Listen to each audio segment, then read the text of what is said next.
This is the Roller Coaster Podcast, and I'm your host, Lucy Q. Life is a wild ride. It has twists and turns. It's scary, exciting, and downright fun. So throw your head back, arms in the air, and come along with me for the ride. Life is like a roller coaster, baby, baby. I wanna ride. Do you hear that whisper?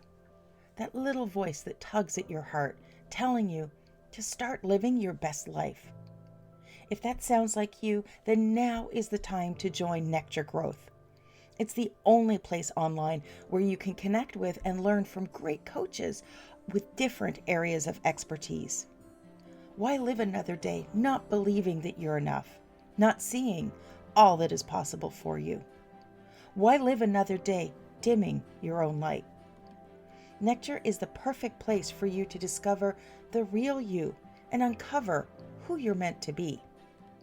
Life is a journey that we are not meant to walk alone. Nectar gives you a nurturing and supportive community to walk with you on your journey. Start living your best life and see what is truly possible. Come join us at nectargrowth.com.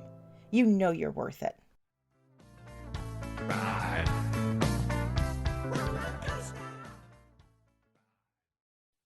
How do you define courage? Are you quick to identify it in others and slow to see it in your own courageous moments? Joining me today is Terry Sidford, author, TV host, TEDx speaker, and life coach, to share how you can harness your courage and do the things that you never thought possible. Hi, Terry. Hi, Lucy. Thank you so much for having me on your podcast. My pleasure and welcome. So, courage, that's just a big package to dive into. What prompted you to start exploring this topic? Interesting enough, it's not a word that I identified with or talked about much until I'm a life coach as well as a speaker and author. I had a lot of my clients come in and work with me, and most of them are women, and they would demonstrate incredible courage, yet never identify that in themselves.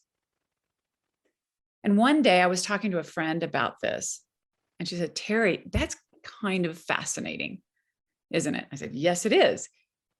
Why don't you write a book about that?" And I looked at her like, she was from Mars, because I thought there's no way I could write a book. I don't know what you're talking about. But yes, if I could get that information, it would be interesting. So I created a survey on the subject of courage, and I gathered it from 100 women. And in the beginning, I thought, oh, that's going to be easy. But it was very challenging to get them to fill out the survey because none of them saw themselves as courageous.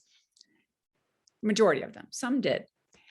But when I received the surveys back and I started to read the stories, I was blown away. And I created the book 100 Hearts from the answers in the survey. And then I started to speak about it. And here's the most interesting part of it, is that when I started to speak about it, I worked with a speech coach. I was trying to create my TEDx talk and my other speeches. And they started asking me about how I had demonstrated courage in my own life. And I just looked at them like, what are you talking about? I was so ashamed of a lot of things that happened to me in my childhood that I would never even talk about it. And when they started to pull these stories out of me, I realized for the first time, and I don't know how old I was, I won't tell you, but it was later on in life when I wrote the book, that, oh my goodness, I've been courageous too. I'm just like these women in the survey. It was life-changing, absolutely life-changing. I, for the first time, changed my speech when I did my TED Talk, and I told every story I'd hid for years on that stage. It was so liberating. So that's why I now talk about courage and help others to see courage, maybe some of the things from their past, And the more that you see that you've been courageous, it's like a muscle. It builds. One event will build on the other, and you become more courageous and more courageous, and it becomes easier. Speaking from experience, yeah, 100%. Yeah, I've been very open and honest in sharing my story in the podcast. And I hit a crisis point. It's what I call scraping the bottom of shit barrel. I was in my mid 40s. Yes. And I basically picked up my life and shook it up, thinking that that would fix it, but it didn't. So there was the act of courage in just shaking things up. And I can see that there was an act of courage in starting to take those first steps to get out of where I was. And those were really hard. Those were really hard. I mean, that first step of shaking my life up, that involved leaving my husband. We were kind of separated, kind of not. I'm not sure what we called it. It didn't take us long to figure out that that's not what we wanted. And we had to, figure out our next best step. But once you start to do those really hard, courageous steps, it does get easier. And, in preparing for this episode, I started thinking about what I've been through. And, when you said it's a muscle that it gets easier to use the more you use it. And I can see now that some of the stuff I'm doing today, the me of 5 years ago would have been terrified. And she sat there in awe of people that did little things like this. So I guess my question to you is, why don't we as women see our own courage? What makes us not see that? I love your story, first of all, and thank you for sharing it with me, because, and I'm going to answer that question, hopefully, but, usually taking that first step is probably the hardest, and that is one of them, no matter what you're doing, if you're changing things up, like you said, that's one of the hardest things to do. I think as women, now this is just my own opinion from the work I've done, from coaching women, the book. I can't say that everyone fits in this category as women.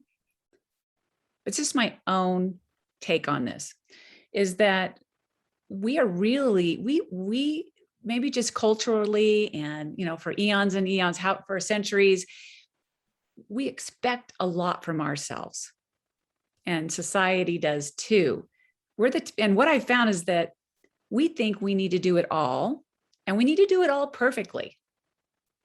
And if you think about some of the women that I coach, they're mothers, wives, or, they have partners or whatever it is. They have careers. They volunteer for nonprofits. They have something else on the side. They want to do it all. And so but then they never think that they've made it. So they don't see themselves as courageous. They just think that they're doing what they need to do to survive.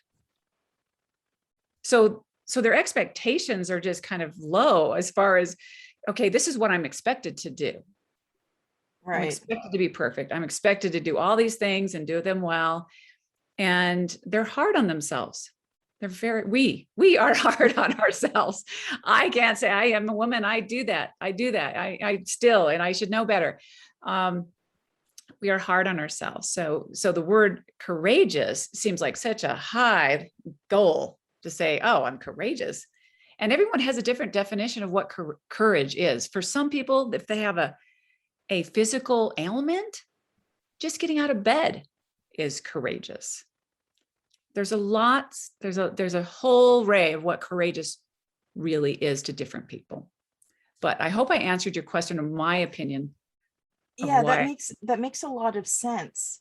Do you think part of it is, and I go back to when we were kids, and, if you were seen as bragging, as show off, it was kind of, beaten out of you. kids would, oh, you're such a show off, stop bragging, you Yes. know, and I wonder if over time it just we stopped noticing those special things about ourselves because it was easier just to slip into the shadows of the crowd.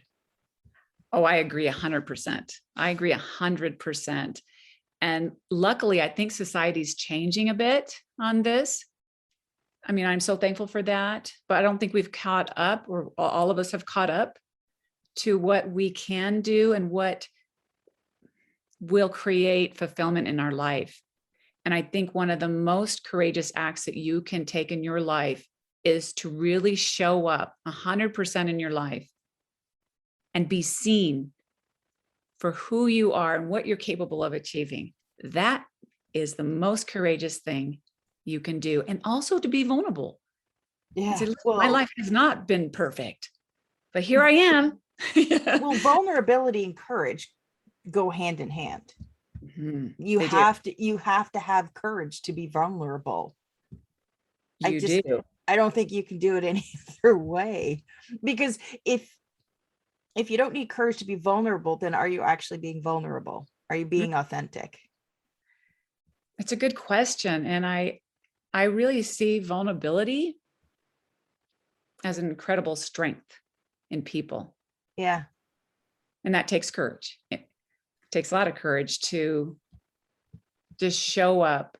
But the more that you are vulnerable, again, I think it's easier it becomes. And the more that you set other people free to do the same.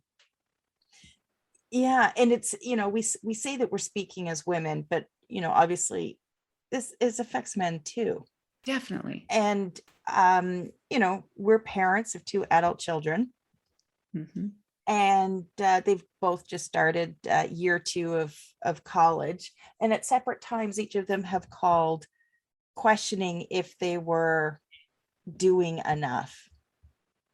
and Wow. and I said to both of them, I'm like, you guys are going above and beyond. Like, look at everything you did. You guys moved out, mom and dad moved back to another province, and you're figuring life out where you are. That alone is incredibly courage, but they also struggle with seeing that for themselves. Yeah. So you say you have two sons, Yeah, they're 19 and 22. 19, 20. I have two sons Okay. also. Yeah. And they are 26 and 30. And yes, I thought about writing a book, doing the survey for men too. I have a survey on my website for men.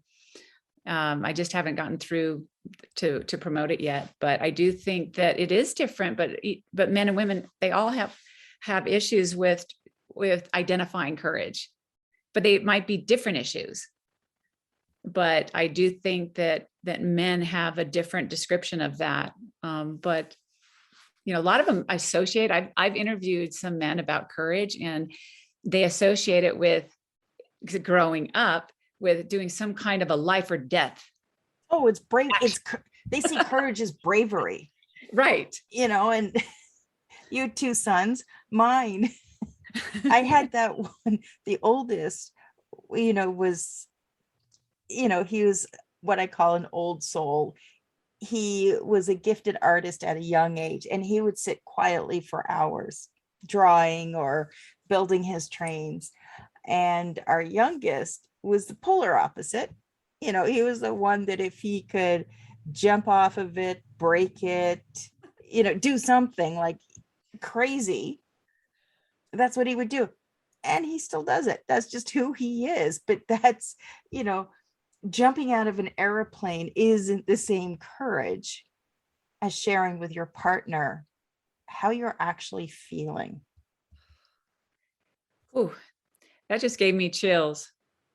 And I think for a lot of men that is one of the most courageous acts that they can do, because a lot of them feel like, oh, I can't show my vulnerabilities or my weakness or I have to be strong. And, I grew up thinking I have to be strong. So, that can be one of the most courageous acts for men, for sure. And so it's interesting when we need to identify it on both sides. Everyone has misunderstood, I think, what courage really is and how it can help you if you do identify it in your life. And it's really kind of looking back from what have I done? If you don't see yourself as courageous, look back and think of the times that you chose to be strong. Use the word strong instead of choosing doubt or fear. Or That the makes time that you sense. kept going and you didn't stop. Yeah. So, what are some of the steps that we can use to start to exercise that courage muscle? I love this. I think the first step is really, like I just said, to understand what courage is, what the definition of courage is for yourself. And if you don't know what that is, then use what I just described from your past. Are there times that you kept going when you wanted to give up? Are there times that you pushed through when you were scared out of your mind and you chose to be strong instead of fear or doubt? And you just trusted the unknown and you kept going and kept doing it. Or you took action and you were super uncomfortable. If you make a list of those things, I'm sure you'll find sometime in your life that you were courageous. And then get into present time and identify every day how you're using courage in your life. Or ask yourself, am I being courageous today? Maybe it's just being more outgoing, sharing with others who you really are and not hiding. Maybe that's it for the day. And then make a list of things of how in the future that might scare you, that you've always wanted to do, that maybe you could do if you chose to be courageous instead of doubting it or being fearful of it. And then make those little goals and take baby steps, baby steps. Oh, I'm all about the baby steps.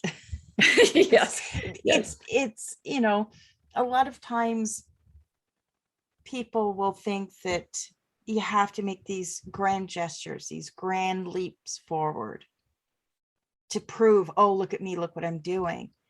But it's really in those little things that you do every day that just build and build on each other. It's kind of, it's almost like you're dipping your toe in the pool. Uh-huh. And it's like, oh, at first it's freezing, but then you dip it in a little bit further and it's not so bad. And, you're just getting used to it. That's a great analogy. I like that. I really do. Well, here's another thing, because it reminds me of what you just said, is that 98% of what we fear never happens.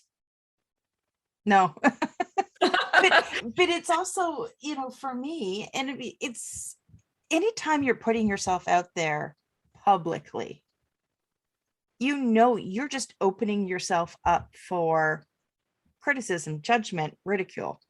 It doesn't make a difference. It doesn't make a difference how perfect and how polished you are. Somebody's going to come along and say, oh, well, that was a great talk, but you shouldn't have worn those shoes. It is so true. There is a percentage out there, and it holds true. And it's a small percentage, thank goodness. But there is a percentage. Yes. It just doesn't matter. All you have to do is listen to some of the interviews of some of the top stars in Hollywood. And they talk about, they don't Google themselves because they don't want to see the criticism, the judgment, or anything like that. It's true. And it's one platform. The more you put yourself out there, you need to be prepared that happens, and be solid and be grounded to not take it personally. And just be prepared. The more prepared you are, the more, that's their stuff, not my stuff. I know who I am. I know what I'm doing. And I feel confident in that. Because the more you put yourself out there, out of your comfort zone, you feel vulnerable for sure. And if you have that person that comes along and tries to take you off your center or wherever you're at, sometimes you never get back. And especially if you're not prepared for it. But if you're prepared for it, then there's that percentage that's out there. I got it. I'm just going to I'm not going to let this get to me at all. And the more, okay, here's another thing I have learned in all my years of coaching. Wow, is that I also prepare my clients that the more that you show up, there's some people, the more you toss the apple cart, the more there's people that are around you that are used to you being a certain way, your family, friends, and maybe other people that know you, and they're not comfortable with it. Oh, she's shining brighter. She's more confident. She's going for it. And you know why? It's because they're not doing it themselves. And, that's bang on, because I put, and it was after listening to a talk with Brene Brown, I put a post-it just left of my computer screen where I can always see it. And I put it there when I was trying to, take things to the next level, be bolder. And my fear from doing that, I had the same fears when I started the podcast, was that for some reason, I kept going back to what one of my siblings, how they might judge me and what they might be snickering behind the scenes saying about me. So I put this post-it, and it basically said, if you're not daring, then I'm not caring. Oh, that just And so I good. put it there because every time that, wonder what they're saying about me, when I do this episode where I'm being raw and authentic, wonder what they're going to say about me. And then I look at my post and it's like, well, if you're not doing that, then why should I care? If you're not going to put yourself out there, then why should I care? Because you do have to be okay with not being liked. You have to accept not everybody's going to like you. And that could be some stranger on the other side of the world. It could be your own damn sibling. I think you said it beautifully. You said it beautifully. And I think that's a key ingredient for being successful and making the changes and fulfilling your life in the way that you want to fulfill it. That's a key ingredient, because it's going to happen somewhere. And it's okay if you see it for what it is. I read a book when I was at 16 that said, what you think of me is none of my business. And I looked at it for the longest time going, what does this mean? But boy, have I understood that later on in life and used it throughout my life. Oh, it's like the saying, I say this to our kids, opinions are like assholes. Everyone's got one. Yes, I love that one. It's, and that's, that's how you have to look at it, is that, we don't see our own courage because we're trying to compare ourselves to somebody else. And anytime you fall into that comparison game, you're just positioning yourself to be stopped. You're stopping yourself. But you don't know, that person hasn't lived your life. That person hasn't walked in your shoes. So how could you possibly compare your act of courage to anything that they've been through? Again, that is brilliant. It's brilliant. And if our children could, I've been trying to get my children their whole life to understand these certain principles in life. And if you do, your life will change. I mean, drastically, and especially younger children that are growing up when, when they're teenagers in their 20s. And, that's a big part of it. Social media, all that. Yeah. And it's, in raising our kids, when they sort of got in their later high school years, when they're trying to figure out what they're doing in their life, the one thing that we kept saying is, you be you do what you want to do with your life. Yes. Because I have spoken to dozens and dozens of people that have all said the same thing. They've gotten to a point in their life and they realize that they've been checking all of these boxes. And all of a sudden they get to 40, 45, and they're like, whose life have I been living? And that's why, you probably did it with your own kids, where you're like, whatever is going to make your heart sing, just go and do it. And don't worry about the rules. In fact, break the rules, because the rules stink. I'm with you. I'm with you on this. I'm with you. And I just had my younger son, 26-year-old, tell me, recently.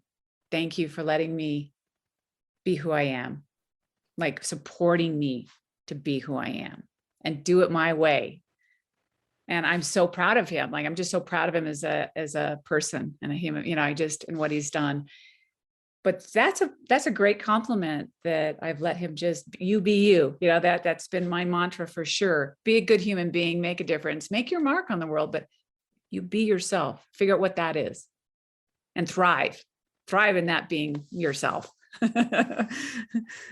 And, the other side of that is that when somebody pays us that compliment, because my kids used to say, oh, you're the strongest person I know. You're so brave. You're so this, so, and I'd be like, no, I'm just being mom, because I was doing what I thought I was supposed to be doing. But now I'm at a point where I can appreciate their compliments and accept them, because that's equally as challenging. It is, isn't it? I think it goes back to that. Really, about, seeing yourself as that person that you really are. And, people can compliment you all day long and you're like, well, yeah, but, and it's hard to say, yes, thank you. And take it 100%. And then shut up. Mm-hmm. Because the other thing that, I think this is more prone to women, is it will immediately follow up with a compliment to the other person. Ooh, I might be guilty of that. It's, you know what? It's hard to catch yourself and just say, thank you. Mm-hmm. Mm-hmm. And nothing else. No, because we immediately want to say, oh, yeah, but you're so smart too. Or, somebody says, oh, I love your hair. Oh, no, it's not such a big deal. Your hair is so much nicer. Mm-hmm. And that is the same thing as dimming our own light. It is. It is. I love what you just said.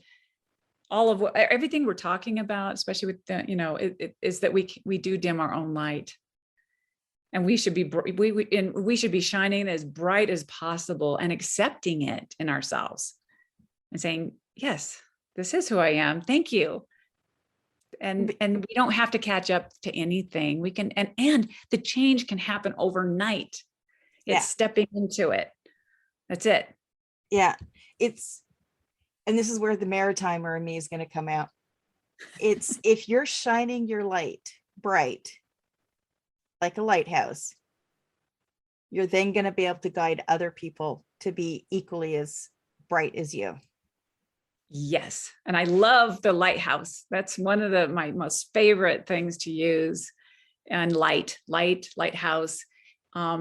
You light up within other people with your light for them to see themselves and their light. And it's a ripple effect. And you think that you're only, how can I be changing all these people's lives? But one person can change many other people's lives, one person at a time. And you don't know if you're in a grocery store and you're just shining that light and you smile, you don't even have to say anything. And you could have completely changed that person's life because you saw them, your light saw them. Yeah. It's that whole being seen. As much as we want to be seen, everybody else walking around, they want to be seen. They want to be heard. They want to be validated. I really believe everyone does. Everyone. I do. And if you walked around like that every day, going, okay, I think these people want to be seen. I think I'm going to try to see them for a moment. Or I'm going to let them see me for a moment. It could transform ourselves and so many other people, the people that are in front of us, strangers. And I believe that. I believe that with all my heart. Yeah. And it goes back to, the old proverb, each one teach one. It is. We're all mirrors. And we're all in this together. We're all in this together. Yeah. And for me, I find it extremely courageous if a complete stranger comes up to me in public and says something to me. Oh my God, I love your hair, or that's a great purse, or, my husband has it's sort of a Mustang convertible and we go out cruising in it. And the other day, somebody sort of stopped in traffic and let us through, and he yelled down his window, "I love your car, man."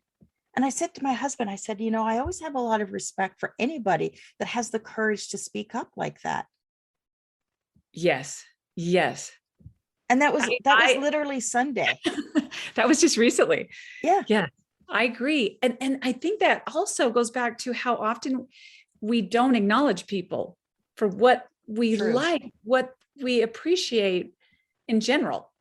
If we did that, if most human beings did that every day, our family, just our children, our spouses, everything, just acknowledge them, like, what a beautiful outfit you have on, or what a beautiful smile you have. And some people that's intimidating, right? If it's a stranger, but I think we could do it more. I Oh, think we hell could do yeah. it more, a lot more. Yeah. And that is courageous act. Yeah, because we're all beautiful souls here having a human experience.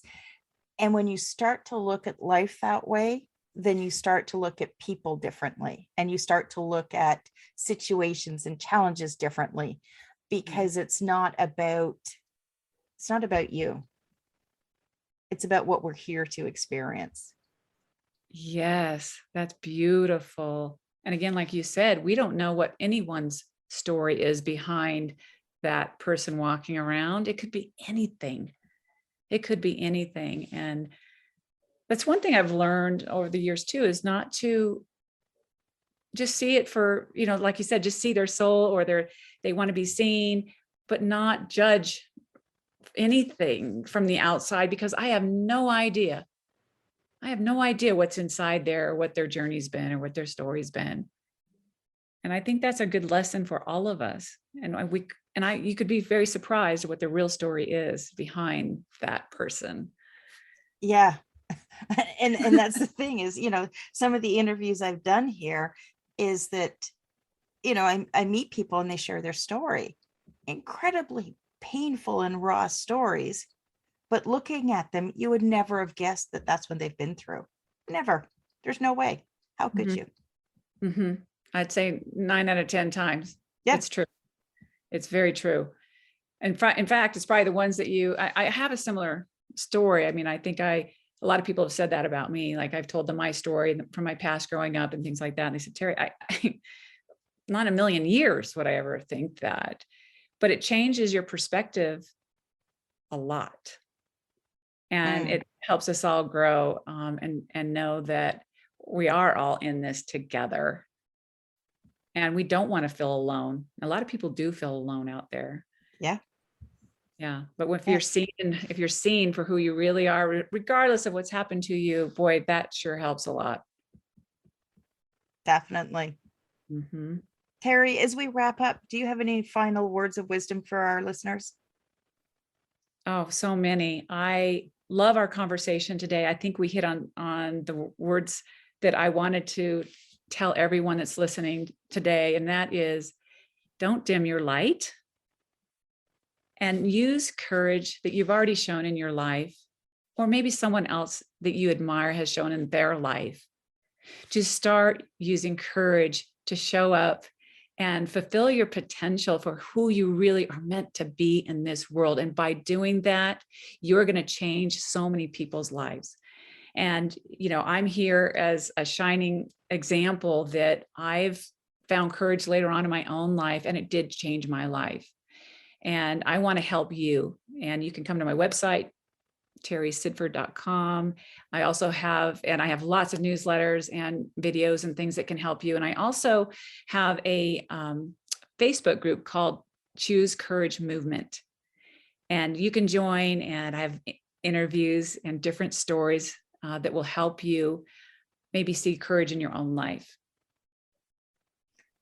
If you're looking at connecting with Terry, make sure you check out the show notes. I'm going to have all of her links in there. And Terry, thank you so much for joining me and sharing your story today. It's really been my honor, and I really enjoyed this interview more than anyone else I've interviewed with, and I've done a lot. So thank you for showing up as well. Thank you. That means a lot. You're welcome.